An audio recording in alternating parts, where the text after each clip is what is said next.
Aujourd'hui, c'est mardi. Vous êtes donc bien sur Radio Grenelle. Je serai la voix du Dendrobat Doctor et nous sommes ensemble pour faire l'état de la recherche sur l'épidémie de Covid-19. Merci de nous suivre chaque semaine et n'hésitez pas à venir discuter avec nous sur le Facebook du Dendrobat. À défaut d'aller dans un bar, venez vous taper des bars. Oh, le jeu de mots pourri. Pourquoi c'est toujours Michel qui fait l'intro ? Oh bah moi j'aime bien.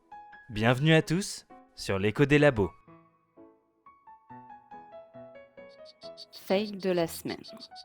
Cette semaine, alors que les mesures se durcissent dans plusieurs départements de France, on s'attend chez les vulgarisateurs, les chercheurs et les médecins à un retour sur le devant de la scène d'arguments fallacieux déjà largement débunkés, mais remis au goût du jour par la frustration, la lassitude et le ras-le-bol des gens. La liste qui va suivre n'est pas du Dendrobat. Elle a été établie et argumentée par le pédiatre de To Be or Not To Be, et le post avec toutes les explications est en description. Je vous laisse y aller pour plus de sources sur ce qui va suivre. Mais moi je vais prendre du machin mectine.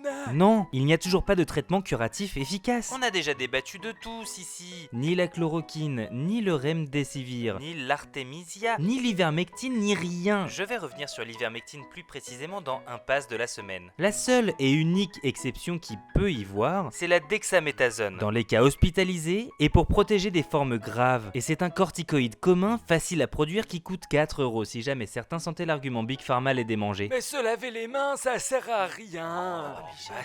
Si, les gestes barrières sont efficaces contre la propagation du virus. C'est pas parce que les contaminations continuent de monter que ça ne marche pas. Ce serait juste pire sans. Mais moi le masque ça me provoque des embolies récidivistes de bas grade. Vous venez d'inventer ça existe pas. Non, le masque ne cause aucun problème de santé, ni à l'adulte ni à l'enfant. Les seules exceptions sont d'ordre psychologique, pour les claustrophobes, ou psychoneurologique, pour certains autistes par exemple, pour qui le contact sur le visage est extrêmement pénible. Donc portez-le. Et portez-le sur le nez. Mais ils n'ont qu'à augmenter le nombre de places en réanimation. Non, augmenter les places en réanimation ne change rien au problème et nous permettrait pas de vivre normalement. Certes, on en a besoin pour soulager les soignants et donner de la marge de manœuvre aux services de santé, mais compte tenu des séquelles que la réanimation laisse sur les gens, le but est d'empêcher qu'ils aillent en réanimation. Pas de considérer que 15 000 personnes intubées soit un prix acceptable pour pouvoir fêter la Saint-Patrick. Et croyez-moi, je fais partie de ceux qui attendent avec le plus d'impatience la réouverture des bars.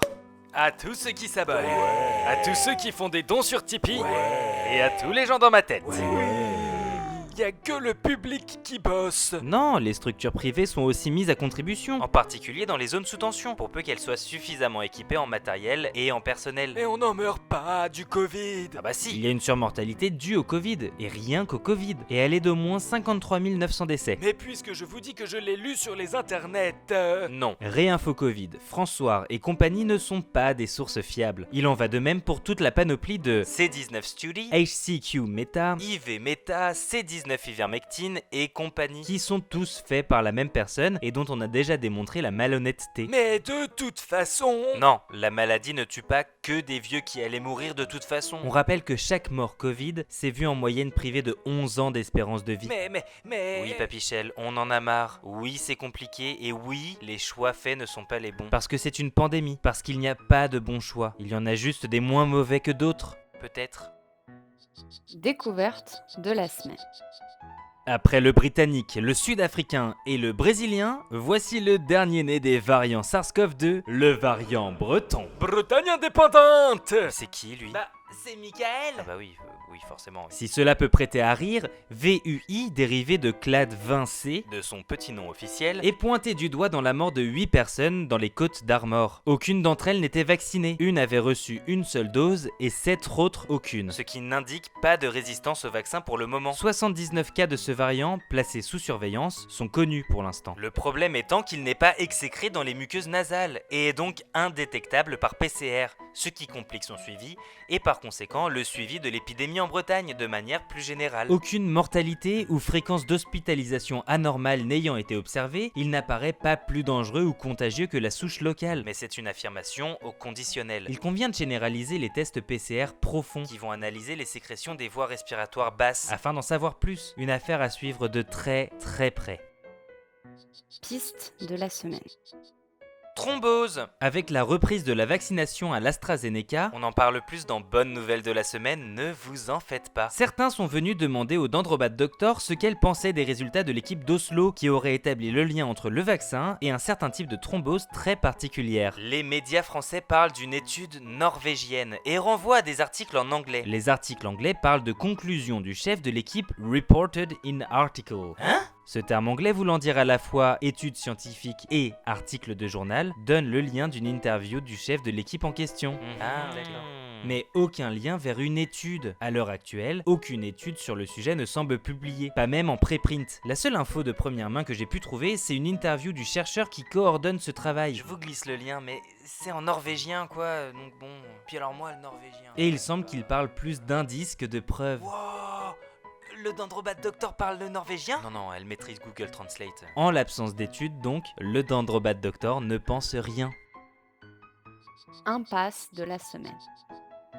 Ivermectine. Cette nouvelle devait sortir la semaine dernière, mais avec la grosse fatigue que le Dendrobat Doctor commence à accumuler, elle a purement et simplement zappé. Donc, elle s'excuse auprès de la lectrice qui lui avait envoyé l'étude et à qui elle avait dit qu'elle allait traiter ce dimanche. On se rattrape maintenant. Donc, certains milieux ont commencé à dire que mais si, l'ivermectine marche. D'ailleurs, il y a une étude très sérieuse qui le prouve. De fait, l'étude en question est une de celles dont j'avais dit qu'il fallait garder un œil dessus, car elle était bien construite et rigoureuse. Et de fait, elle est positive. Sauf qu'elle n'étudiait absolument pas l'efficacité de l'ivermectine. Elle étudiait sa toxicité, à des posologies que certains voudraient utiliser pour traiter le Covid. Le Covid, c'est la version allemande. Et loin de moi l'idée de dire que ce n'est pas un résultat intéressant. C'est même par là qu'il convient de commencer. Et cette étude a pu montrer sa non-toxicité. Et c'est là que je vous dis qu'il y a toutes les recherches en description. Niveau efficacité, en revanche, est sortie la même semaine une étude clinique randomisée et en double aveugle sur près de 500 patients montrant qu'il n'y avait aucune amélioration significative avec ce traitement, ni en prévention de développer une forme grave, ni en traitement des formes légères. Vous pourrez aller voir l'étude en question grâce au lien en description. Mauvaise nouvelle de la semaine. Confinement 3. La vengeance.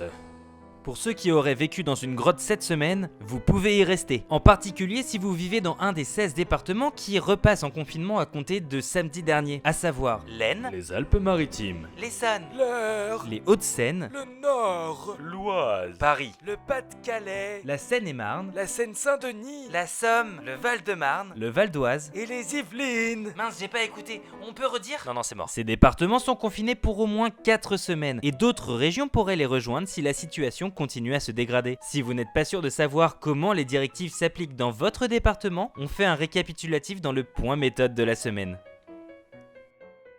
Bonne nouvelle de la semaine. Vaccination. Après une semaine un peu confuse, l'OMS, puis l'EMA, puis l'Agence de santé britannique ont toutes rendu des conclusions allant dans le sens de l'absence de surrisque de thrombose par rapport à la population générale et d'une balance bénéfice-risque toujours favorable. Toutefois, la survenue de certains types de thromboses très particulières sur des sujets jeunes soulève encore des questions et a conduit la France à reprendre la vaccination, mais uniquement chez les plus de 55 ans pour l'instant. La source se situe en description. Qu'est-ce que putain de quoi? Aujourd'hui, je voudrais vous parler non pas de l'état de la recherche, mais de l'état des gens qui font la recherche et qui l'expliquent aux gens. Oh là, qu'est-ce qui nous sort dis donc, aujourd'hui, c'est une là chronique sur l'état de la recherche et ça parle Et pas il de est l'état de la préoccupant. recherche. Ah oui, bon d'accord, là c'est acceptable. Dans une tribune publiée dans Libération, que je vous laisse lire pendant ce podcast, ou après, je suis pas très regardant. Mais vous trouverez le lien en description. Des collègues, des connaissances, des amis, et des gens avec qui j'ai pu travailler ou citer le travail ici, tirent la sonnette d'alarme. Les vulgarisateurs sont en danger, parce que les lois qui sont censées les protéger, nous protéger du harcèlement, des insultes, des menaces, ne sont pas, ou peu ou mal appliquées en ligne. Parce que la plupart des abus que nous subissons tombent dans le flou juridique. Vous auriez vu la confusion des agents de police lorsque le Dendrobat Doctor leur montrait ses captures d'écran, et pourtant ils se sont mis à deux pour savoir comment essayer de qualifier ça. Mais dis donc que ça là, c'est une insulte C'est dans le dictionnaire comme Parce insulte, que nos ça contradicteurs ne reculent devant rien pour nous faire peur, pour nous faire taire. Certains ont reçu des appels malveillants au milieu de la nuit. Certains ont des archives mail pleines de menaces de mort ou de viol. Certains ont jeté l'éponge quand on a commencé à menacer leurs enfants. Pour le Dendrobat Doctor, c'est lorsqu'un message a été envoyé à sa mère que pour la première fois, elle a eu peur. Notre travail est d'intérêt public. Nous venons effectivement combler le vide laissé par des autorités qui ont depuis trop longtemps laissé le champ libre à ces discours manipulateurs sur internet et les réseaux sociaux. Nous dépensons un temps important et une énergie folle dans cet engagement, et lorsque les ennuis se pointent, nous n'avons pas les moyens financiers, les réseaux ou le temps qu'il faudrait pour pouvoir nous défendre. Il faut que des structures soient créées, il faut que les vulgarisateurs et les chercheurs soient protégés, il faut qu'Internet cesse d'échapper à la loi, et il faut que cela arrive avant qu'on jette tous l'éponge et qu'on laisse l'obscurantisme s'épanouir à la place qu'on aura laissée. Point méthode de la semaine. Troisième vague, mode d'emploi. Aujourd'hui, aléa de l'actualité oblige, j'interromps à nouveau notre voyage autour de la science.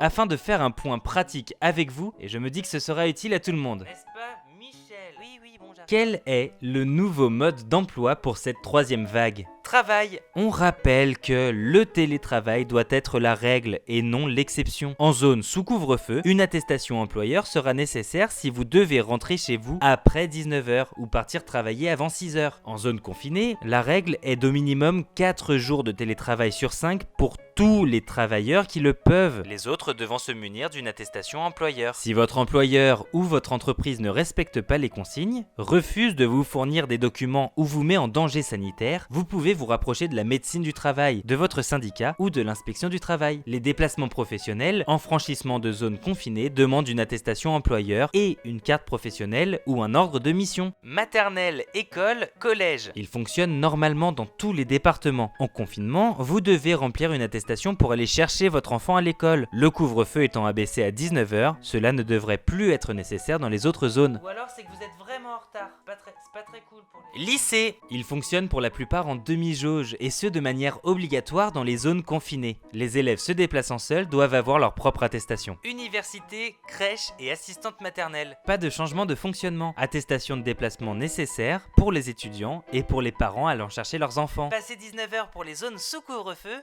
et tout le temps pour les gens confinés. Exactement, Michel. Tu manges quoi? De la colle. Périscolaire. Reprise normale des activités sportives sur les temps scolaires pour tous. Dans les zones confinées, seules les activités d'extérieur sont possibles pour l'extrascolaire. Soins. L'accès aux soins reste un motif autorisé à n'importe quelle heure du jour et de la nuit, peu importe votre zone. Pour les pharmacies, il faudra s'orienter vers la pharmacie de garde dès 19h. Kinés, infirmières et sages-femmes exercent normalement. En cas de symptômes évoquant le Covid, demandez une téléconsultation à votre médecin traitant. Effectuez un test antigénique en pharmacie ou, si votre état se dégrade, composez le 15. Achat. Tous les commerces sont ouverts jusqu'à 19h en zone de couvre-feu. En zone de confinement, une attestation vous permettra de faire vos achats dans les commerces essentiels en journée. La liste de ces commerces comprend bien entendu l'alimentaire, les fournitures de bureau, l'entretien, l'hygiène, mais également les libraires et disquaires. Et sans doute d'autres à venir au fur et à mesure des récriminations des uns et des autres qui ne semblent pas avoir compris que plus il y a d'exceptions, moins c'est efficace. Restaurants et bars. Pour toutes les zones, les établissements sont fermés en présentiel. La vente à emporter est possible jusqu'à 19h partout, avec une attestation de type achat, si vous êtes en zone confinée. Passé 7h, seule la livraison est possible. Musée, théâtre et cinéma. Et toujours rien. Sortie extérieure. Jusqu'à 19h partout sans attestation en zone couvre-feu et avec attestation en zone confinement. Uniquement en zone confinée et dans un rayon de 10 km. Des sorties en dehors de ces horaires sont possibles pour les personnes handicapées et leurs accompagnants. Il faut prévoir un justificatif. Ou pour les besoins des animaux domestiques. Ces dernières doivent être brèves et proches du domicile. Garde d'enfants. Les déplacements pour récupérer ou rendre la garde parentale des enfants sont autorisés, y compris en franchissement des zones confinées avec justificatif. Il faut un extrait du jugement par exemple. Et une attestation, peu importe l'heure. Ça veut dire que mon papa il va venir me chercher? Mon Dieu, j'aimerais bien. Ça fait quand même 8 ans qu'il est parti acheter des cigarettes. Peut-être que les tabacs ils sont permis. Motif familial impérieux, aide aux personnes vulnérables. Il est possible, peu importe l'heure et la zone, y compris en franchissement des zones de confinement et avec un justificatif. Un certificat médical attestant de l'état de santé de la personne ou un faire-part de décès. Convocation judiciaire ou administrative, mission d'intérêt général et rassemblement autorisé. Pas de changement là-dessus. La possibilité de réaliser des démarches administratives ou juridiques a été ajoutée aux attestations de déplacement en zone confinée. Transit. Pas de changement pour les zones sous couvre-feu. Interdit dans les zones sous confinement. C'est bon, t'as tout compris, Michel? Oui, Je crois, oui. Ouais. Et donc vous êtes zoosémioticienne. Ah oui, je connais, oui. Mais c'est pour soigner les yeux des animaux, non? En espérant avoir pu apporter un peu de lumière dans le chaos ambiant, je rends l'antenne. Et on y retourne la semaine prochaine car l'épidémie ne se termine pas avec le reconfinement. En attendant, prenez soin de vous et des chercheurs qui bossent dur et autant que possible, restez chez vous. Bisous! Oh, bisous. Bisous.